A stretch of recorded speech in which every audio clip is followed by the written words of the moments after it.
السلام علیکم ورحمۃ اللہ وبرکاتہ. نحمده ونصلي على رسوله الكريم. اما بعد فاعوذ بالله من الشيطان الرجيم. بسم الله الرحمن الرحيم. يا ايها الذين آمنوا اتقوا الله وقولوا قولا سديدا يصلح لكم اعمالكم ويغفر لكم ذنوبكم ومن يطع الله ورسوله فقد فاز فوزا عظيما. صدق الله العظيم. اللہ رب العزت نے آج ماں باپ کے ذمے جو اہم ذمہ داریاں تھیں جو اللہ تعالیٰ نے ماں باپ کے ذمے رکھی تھیں، جب گھروں کے اندر والدین ان ذمہ داریوں کو پورا کرتے ہیں تو اللہ رب العزت پھر اس نسل کے اندر خیر اور برکت عطا فرما دیتے ہیں.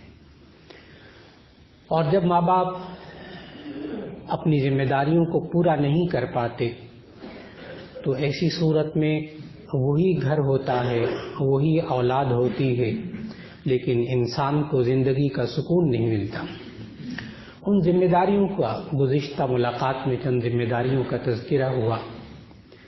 آج جس ذمہ داری کا تذکرہ مقصود ہے وہ ہے کہ آج ہمیں اپنے بچے اور بچیوں کی سوچ اور ان کی زبان کو پاکیزہ بنانے کی کوشش کرنی چاہیے. آج جب نئی نسل کی زبان پاکیزہ نہیں ہوتی، سوچ پاکیزہ نہیں ہوتی، تو بس اوقات ساری محنت اور ساری نعمتیں جو گھر کے اندر موجود ہوتی ہیں وہ سکون کا ذریعہ نہیں بن پاتی.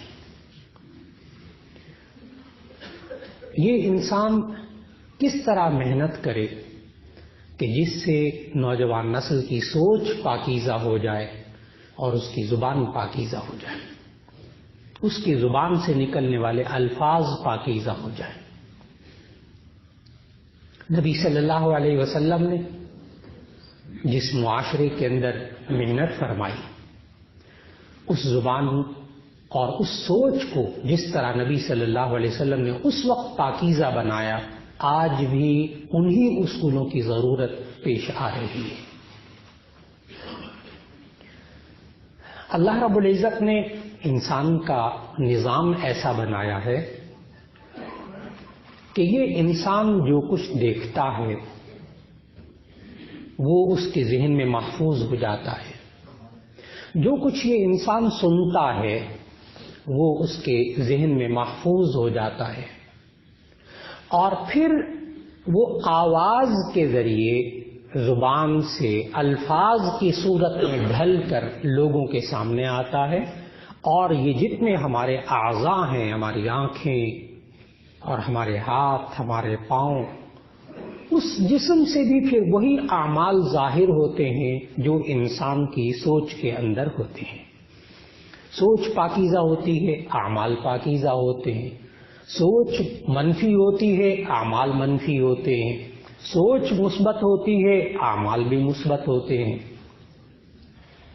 لہذا بنیادی طور پر ذہن میں رکھنا چاہیے کہ اللہ رب العزت نے انسان کو یہ جو دو آنکھیں دی ہیں، یہ دو کیمرے ہیں، ان کے ذریعے ویڈیو ریکارڈنگ ہوتی ہے ساری زندگی،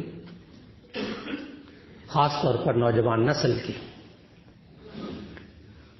اور یہ جو اللہ نے دو کان انسان کو دیے ہیں، یہ دو مائک ہیں، ان میں سے جو آواز ان کو سنائی دیتی ہے وہ آڈیو اندر ریکارڈ ہو جاتی ہے دماغ میں.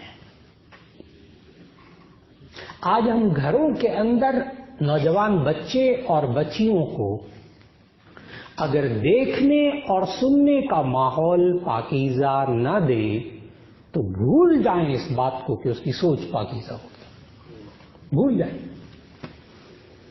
اس لیے کہ بہت سیدھی سی بات ہے، ایک نوجوان بچہ اور بچی اس بات کو ضرور سمجھ جائے گا کہ اگر ہم آج اپنے اس موبائل کے اندر جو ہر انسان اور ہر بچے اور بچی کے پاس آ چکا اس کے ہاتھوں میں، اس موبائل کے اندر اس نوجوان سے پوچھ لیں کہ اگر بیٹا تم اس میں آڈیو ویڈیو ریکارڈنگ کچھ اور کرو اور سننا کچھ اور چاہو تو کیا یہ ایسا ممکن ہوتا ہے؟ تو وہ آگے سے بچہ اور بچی یہی کہیں گے کہ نہیں بابا ایسا تو نہیں ہوتا، جو ہم اندر بھریں گے وہی سن سکیں گے۔ خرافات اگر بھریں گے، کوئی گانے اور فلمیں ڈاؤن لوڈ کریں گے، تو ایسی صورت میں جب ریپلے ہوگا تو اس میں سے قاری سدیس کی آواز میں تلاوت نہیں سنائی دے گی، کوئی نعتیں اور درود شریف نہیں سنائی دے گا، اس میں تو وہی سنائی دے گا جو بھرا ہے۔ اگر آج ماں باپ اپنی زبان کو، ماں اور باپ اپنی زبان کو پاکیزہ نہیں بناتے، کیسے توقع رکھیں ہم کہ نئی نسل اس کی زبان پاکیزہ ہو؟ ایک استاد کی زبان اگر درسگاہ کے اندر پاکیزہ نہ ہو تو ایسی صورت کے اندر وہ جو شاگرد بیٹھنے والے ہیں ان کی زبان بھی پاکیزہ نہیں ہوگی۔ آج وقت کا بہت بڑا تقاضا، اس لیے کہ آج معاشرے میں انسان اس زبان کی وجہ سے بہت پریشان ہے، اور نبی صلی اللہ علیہ وسلم نے اس زبان کے بارے میں یہی فرمایا تھا۔ جو آج نوجوان نسل کو وہ حدیث بڑے سلیقے سے سنانی چاہیے، ان کو سمجھانی چاہیے وہ حدیث کہ نبی صلی اللہ علیہ وسلم نے فرمایا، دیکھیے بڑے گہرے نبی صلی اللہ علیہ وسلم نے کیسے سوچوں کو کیسے تبدیل کیا، ذہنوں کو کیسے تبدیل کیا، کیسے پاکیزہ انسان بن گئے، کہ دو چیزوں کے پاکیزہ ہونے پر نبی صلی اللہ علیہ وسلم نے جنت کی ضمانت دی۔ فرمایا نبی صلی اللہ علیہ وسلم نے، من یضمن لی ما بین لحییہ وما بین رجلیہ اضمن لہ الجنہ۔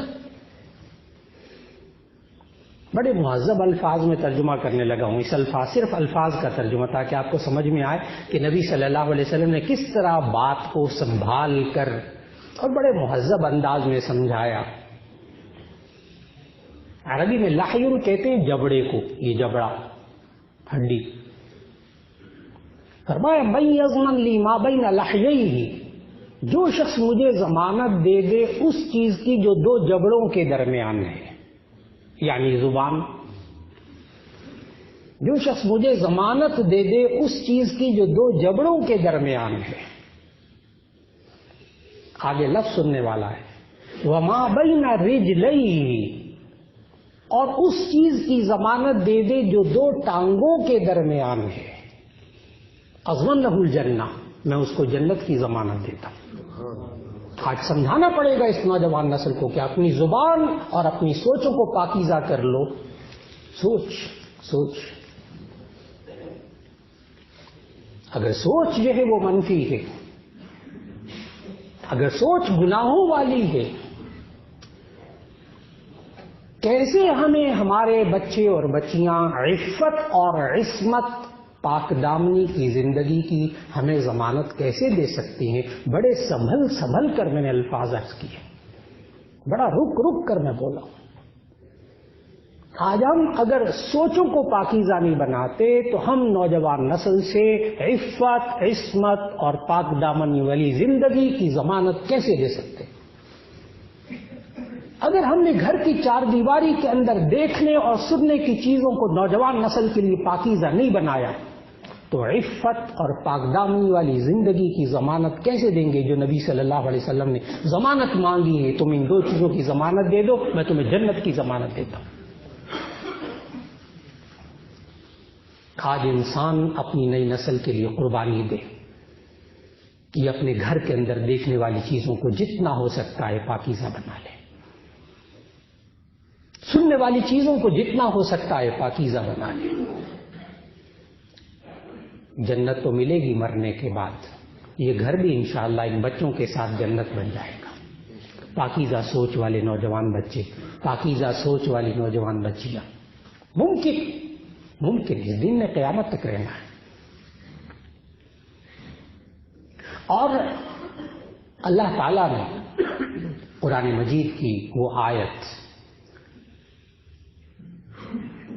جو کہ نکاح کے موقع پر پڑھی جاتی ہے، نکاح کے خطبے میں یہ آیت پڑھی جاتی ہے، آج کے بیان کے شروع میں وہ آیت تلاوت کی اللہ نے توفیق دی، اس آیت کو سمجھنا چاہیے۔ نوجوان بچے اور بچیوں کو شادی سے پہلے اس آیت کا مطلب خوب اچھی طرح سمجھانا چاہیے۔ ترجمہ عرض کرتا ہوں۔ لوگ پوچھتے ہیں ہم نوجوان نسل کی تربیت کیسے کریں، کیا اعمال کریں، کیا کام کریں کہ جس کی وجہ سے نوجوان بچے اور بچیوں کی تربیت ہو سکے شادی سے پہلے کی زندگی میں۔